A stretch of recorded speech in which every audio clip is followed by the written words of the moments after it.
So right now we just have the sheetrock just got finished, and I'm starting to tape a brick pattern on the wall with masking tape.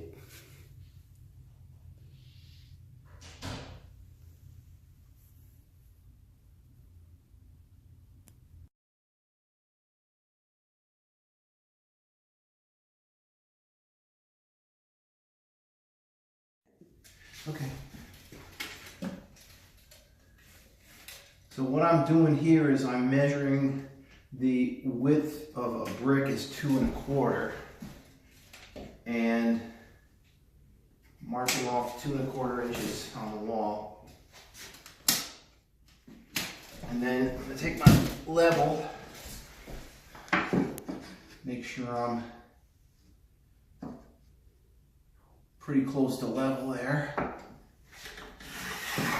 The line, continue that across all the way. There we go. Now I'm going to take masking tape and line it up with that best I can. Doesn't have to be perfect, but it should be close to the line you can get.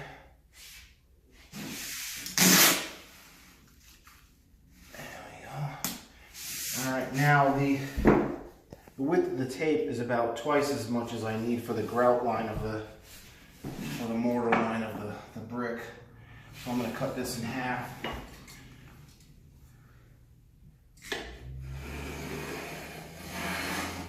Here, level, and then I'm using the level as a straight edge.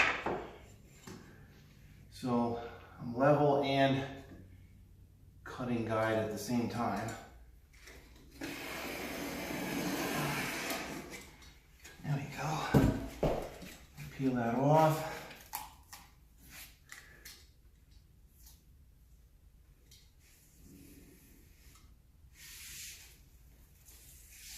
And I'm going to save these pieces of the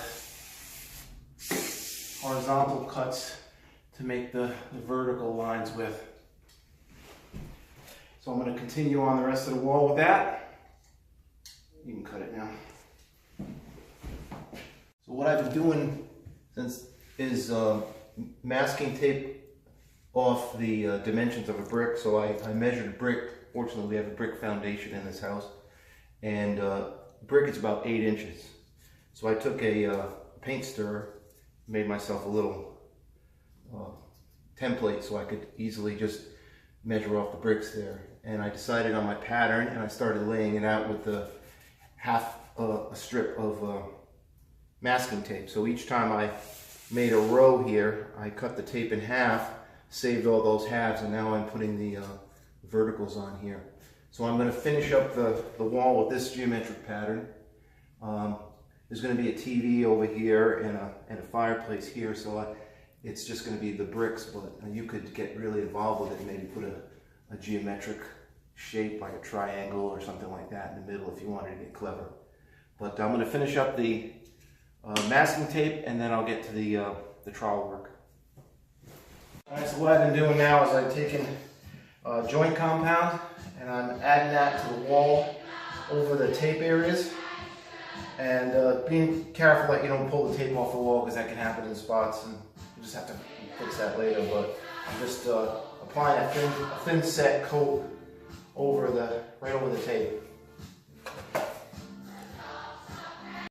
Well, I finished putting the sheetrock compound, joint compound on the wall.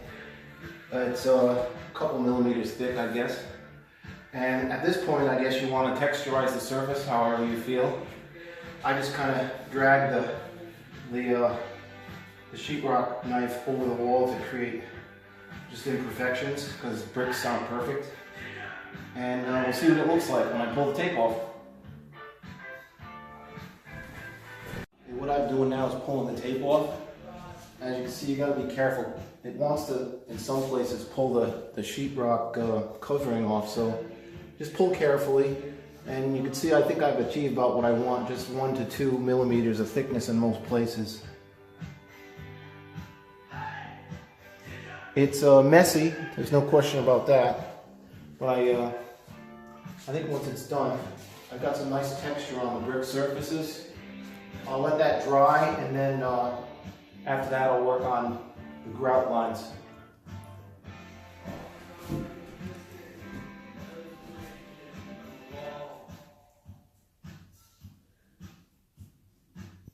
So this is the next day. The drywall compound has completely cured. It's dry. I did try putting some texture into the bricks with like a fork and just dabbing away at it. But you can see they kind of crack on their own, which is kind of nice. So what I'm going to do now is sand it down a little bit. It's kind of messy, but it's a little sharp edges. So what I'm going to do is just take my hand sander and have at it for a little while.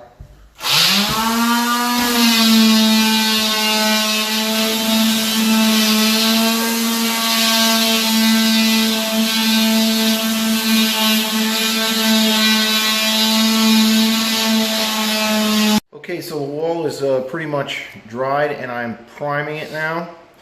I just got some basic drywall primer, and I'm going over the whole thing.